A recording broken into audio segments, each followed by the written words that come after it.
लोक आस्था के महापर्व छठ के मद्देनजर आज हम जगत जननी माता जानकी की जन्मभूमि सीतामढ़ी में आ चुके हैं। उस कड़ी में मेरे साथ जो मेहमान हैं अभी उनसे हम आपको रूबरू कराने जा रहे हैं। सर, लोक आस्था के महापर्व है छठ। इस पर्व के शुभ अवसर पर सबसे पहले मेरे चैनल की ओर से और हम अपनी ओर से आपको नमस्कार करते हैं। आपको भी नमस्कार और आपके चैनल को भी नमस्कार और जितने भी आपके दर्शक हैं जो इस चैनल को देख रहे हैं, छठ पर्व की सभी लोगों को हार्दिक शुभकामना और ढेर सारी बधाई। अब बताइए, इस पर्व को आप तो सरकार में है, अभी आपकी सरकार है, इस पर्व को किस यानी कहाँ तक आपके सरकार की ओर से ग्राउंड लेवल तक आम लोगों को फायदा पहुंचाया गया है? देखिए, फायदा नहीं पहुंचाया जाता है। सरकार घाट को लेकर के मेरा सरकार का ये धर्म और फर्ज है, सरकार का ये कर्तव्य है कि जितने भी छठ व्रती हैं सभी लोगों के लिए समुचित व्यवस्था हो। चूँकि यह पर्व पानी में खड़ा होने का पर्व है, इसके लिए नदी हो, तालाब हो, जल संचय की जरूरत होती है, साफ सफाई की जरूरत होती है ताकि कोई हादसा न हो छठ व्रतियों के साथ, बच्चों के साथ जो हर्षोल्लास से इस पर्व को मनाने छठ घाट पे जाते हैं। तो सरकार का ये काम है, सरकार का फर्ज और धर्म है कि सारी व्यवस्था करें और सरकार करी भी है सारी व्यवस्था। सारे नदियों की सफाई, तालाबों की सफाई। माननीय मुख्यमंत्री स्वयं निरीक्षण कर रहे हैं गंगा घाट पर जाकर के, इस संदर्भ में आप क्या कहेंगे? निश्चित वही तो हम बोल रहे हैं कि सरकार के सभी मंत्री, सरकार के जितने भी जनप्रतिनिधि हैं, जितने भी सरकार के पार्टी के लोग हैं, सभी लोग निश्चित रूप से जो जहाँ के लोकल लोग हैं सभी लोग छठ पर्व कैसे अच्छे से मनेगा इसके लिए सभी लोग घूम घूम कर देख रहे हैं। सरकार की क्या तैयारी है उसका जायजा लिया जा रहा है। सभी जिले के जिला पदाधिकारी को ये आदेश है कि जो लोग छठ करते हैं उनके लिए समुचित व्यवस्था कराई जाए। आप इस लोक आस्था के महापर्व छठ के मद्देनजर उन लोगों को क्या कहना चाह रहे हैं जो लोग इस व्रत को नहीं रखते हैं? नहीं, ये तो सभी लोगों का अपना सोच है, सबकी अपनी इच्छा और आस्था है। जिनकी इच्छा है, जिनको आस्था है, वो इस पर्व को रखते हैं, उनको बहुत बहुत धन्यवाद। जो लोग नहीं रखते हैं उनको भी बहुत बहुत धन्यवाद। जिनकी जैसी इच्छा है, जिनकी जैसी श्रद्धा है वैसा करते हैं, लेकिन यह बहुत कठिन व्रत है, सभी लोगों के लिए यह मुमकिन भी नहीं है। आप एक चीज बताइए, आप किस नजरिया से इस महापर्व को देखते हैं? हम तो इस महापर्व को पहले भी बोले हैं कि यह महापर्व ऐसा है कि शरीर की शुद्धता से लेके, प्रकृति की शुद्धता से लेके, वातावरण की शुद्धता से लेके और खान पान की शुद्धता को लेकर हर चीज का शुद्धिकरण हो जाता है। घर की साफ सफाई हो जाती है, तालाब पोखर का साफ सफाई हो जाता है। तो यह शुद्धिकरण का पर्व है, लोग हर्षोल्लास से मनाते हैं और हर कुछ घर में नया हो जाता है। दूर दूर से जो लोग जिनके बाल बच्चे बाहर रहते हैं, परिवार बाहर रहता है, सभी लोग अपने पैतृक गांव में चले आते हैं। यह भी फायदा होता है कि अपने लोगों से मिलना जुलना हो जाता है इस पर्व के बहाने और सभी लोगों से आपसी भाईचारा का भी सौहार्द बना रहता है और सभी लोगों से मिलना जुलना और आपसी भेंट मुलाकात भी हो जाती है। एक चीज बताइए, ये आखिरकार इसमें जो देखा गया है, भगवान जो भास्कर होते हैं उनको अदर पर्व के अलावा इस पर्व में काफी शुद्धता तरीके से शुद्ध होकर के आखिरकार कौन सी ऐसी बात है जो उनको जो भी वस्तुएं चढ़ाया जाता है प्रसाद के तौर पर चढ़ाया जाता है, ऐसा क्यों? देखिए, यही हिंदू धर्म की खासियत है कि हम उगते और डूबते सूरज दोनों की पूजा करते हैं और ये महान आस्था का पर्व है। और जिस सूरज के बिना ये धरती नहीं रह पाएगा, जीव जंतु नहीं रह पाएंगे, हम आप जीवित नहीं रह पाएंगे, जिसकी आवश्यकता जितने भी प्राणी हैं इस पृथ्वी पर सबको उनकी आवश्यकता है, रोशनी की आवश्यकता है, गर्माहट की आवश्यकता है।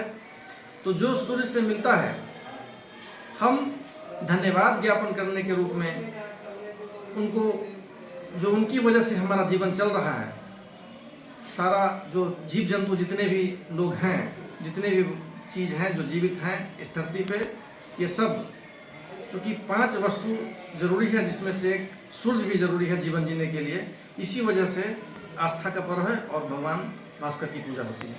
अब बताइए, सरकार की ओर से, आप सरकार में है सर, इसके लिए ये सवाल आपसे किया जा रहा है, सरकार की ओर से गांव में जो नदी है, पोखरा है या तालाब है या चाहे जो भी, खास करके पोखरा जो है गांव गमई में है, उस गांव गमाई के पोखरा की सफाई के लिए भी सरकार की ओर से योजना जाती है, राशि जाती है, लेकिन संबंधित जो जनप्रतिनिधि है उसकी सफाई नहीं करवा पाते हैं।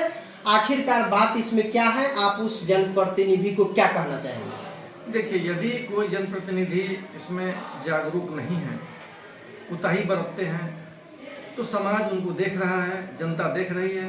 लेकिन सरकार का ये हर संभव प्रयास है कि पंचायत से लेकर वार्ड लेवल तक जितने भी जनप्रतिनिधि हैं, जो भी समाज के सेवक हैं, राजनीतिक लोग से जो जागरूक हैं, यह उनका फर्ज और धर्म बनता है और करते भी हैं। 99% होता है, अब बात हर जगह है, लेकिन 99% जो भी है, जिस गांव में, जिस वार्ड में पोखरा है, तालाब है, सब जगह नदी है, सब जगह की साफ सफाई होती है। और सरकार का भी विशेष ध्यान रहता है कि वहाँ सफाई के साथ साथ जो हाइजीन है, हाइजीन मेंटेन रहे, उसकी भी ध्यान रहती है सरकार की, ताकि कोई लोग बीमार न पड़े। ये जो सरकार की ओर से जो आता है, जैसे चूना आता है खास करके पानी में दे देने के लिए, ताकि वो पानी नीट एंड क्लीन हो। बहुत ऐसा पोखरा है जिस पोखरा में जो है यानी विभिन्न प्रकार के कूड़ा करकट गंदगी रहता है, उस गंदगी सबको खर्चा करने यानी खत्म करने के लिए आप थोड़ा सा बताएंगे जो कितना एक पोखर पर जो है सरकार की ओर से पैसा जाता है? नहीं, इसकी तो हमको जानकारी नहीं है, लेकिन अमूमन मुझे लगता है कि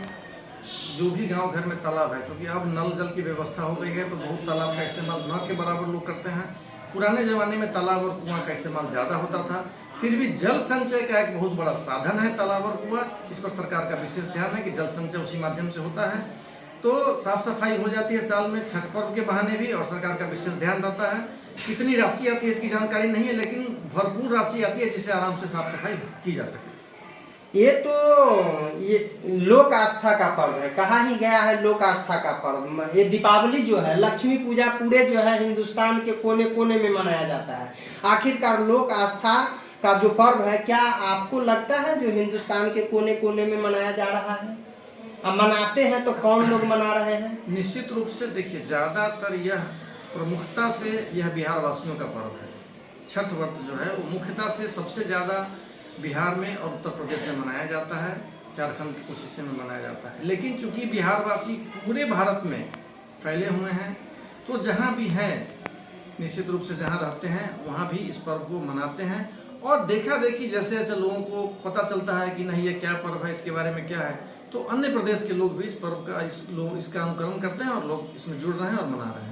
मैं तो देखा हूँ न्यूज चैनल के माध्यम से जो विदेश में भी लोग इस पर्व को मनाना शुरू कर दिए। वही तो हम कह रहे हैं कि बहुत सारे भारतीय हैं जो विदेश में भी रहते हैं, जो जिनकी जहाँ श्रद्धा है, कहीं भी रहते हैं, तो निश्चित रूप से इस पर्व को मनाते हैं। चलिए, आप पर्व, आपके जो मैडम है, हम लोगों का जो है यानी एमएलसी है, वो इस पर्व को रखती है? नहीं, हमारी मैडम इस पर्व को नहीं रखती है, लेकिन हमारी 2 बहनें हैं जो इस पर्व को करती हैं। और हम खास रूप से अपने पैतृक गांव में उनको आमंत्रित करते हैं और हम सब परिवार मिलकर हंसी खुशी से, बड़े हर्षोल्लास से इस पर्व को मनाते हैं। इस बहाने हम लोगों को मिलना जुलना, आपसी भाईचारा का भी हो जाता है, भेंट मुलाकात भी हो जाती है और सब लोगों से हालचाल भी हो जाता है। तो निश्चित रूप से हम लोग पिछले 7-8 वर्षों से हमारी बहनें आती हैं और इस पर्व को हमारे गांव में, पैतृक गांव में मनाती हैं। इसके लिए हम उनको भी बहुत बहुत धन्यवाद देते हैं और सारे ग्रामवासियों को भी बहुत बहुत धन्यवाद देते हैं कि सब लोग आराम से इस पर्व को मनाते हैं। जी, तो ये थे डॉक्टर साहब, डॉक्टर मनोज जी, जो चाइल्ड रोग विशेषज्ञ हैं, और इनकी पत्नी एमएलसी हैं सीतामढ़ी शिवहर के, रेखा कुमारी। तो इन्होंने लोक आस्था के महापर्व छठ को लेकर के अपनी जो बातें रखे हैं, उन बातों को ग्राउंड लेवल तक शेयर करने की एज आप तमाम लोग पूरी कोशिश करेंगे। फिर हम अगली बातें करेंगे अगले एपिसोड में। अब तक के लिए जय हिंद।